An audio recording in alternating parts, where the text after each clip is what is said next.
asked to do in a few days for a grade. So we want you to be able to really know how to do it. So the very first thing you need to do is read the passage. I like to say read it twice, maybe even 3 times.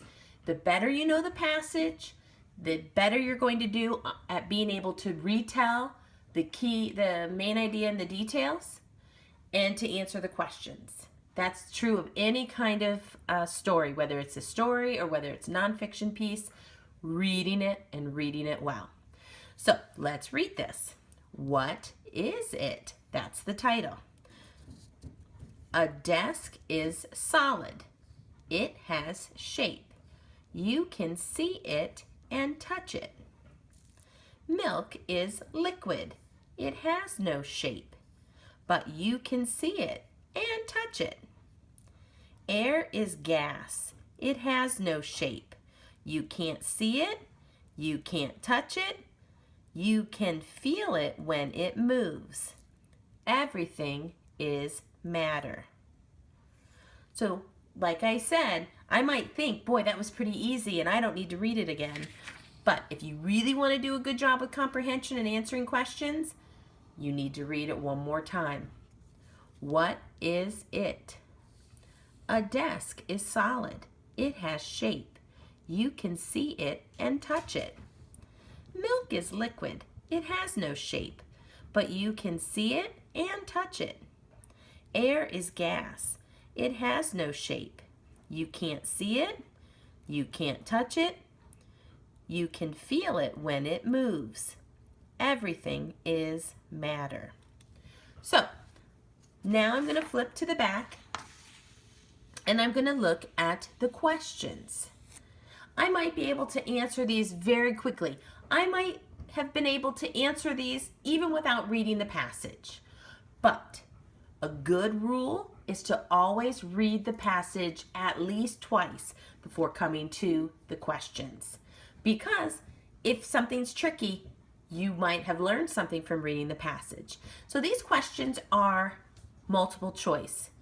It could be blank like this, and I would have to find the word on my own. But here it has bubbles.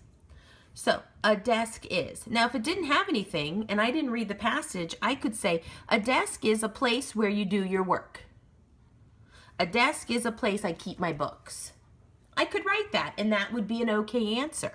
But if I look at the passage, a desk is blank. A desk is, what does it say? A desk is solid. So I'm going to underline that part of the passage because that's where I'm getting my answer. And since it's answering question number 1, I'm going to put the number sign. Do you see 2 lines down, 2 lines to the side, and put a number 1.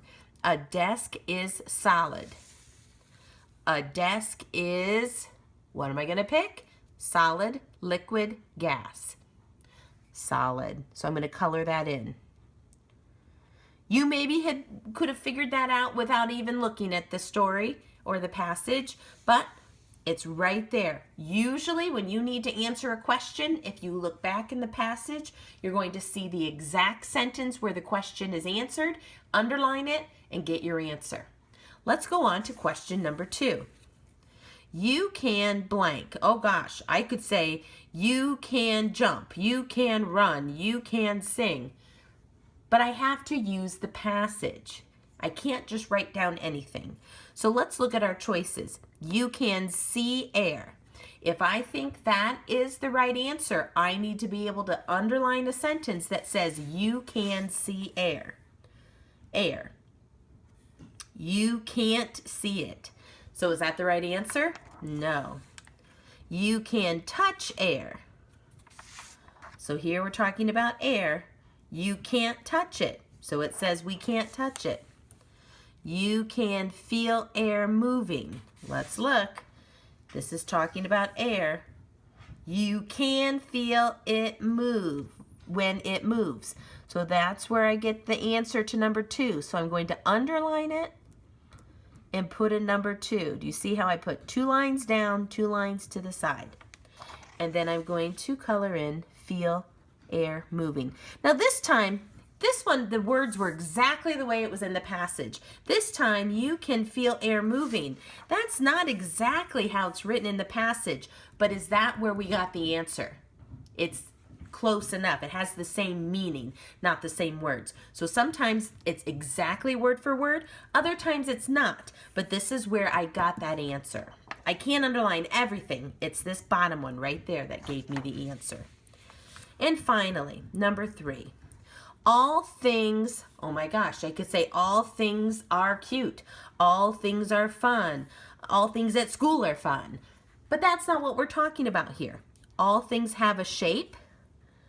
All things are matter. All things can be touched. Gosh, this one's pretty tricky. So it's talking about all things. Is this talking about all things? It's just talking about a desk. Is this talking about all things? No, it's just talking about milk. Is this part talking about all things? No, it's just talking about air. What's this down here? It says everything is matter.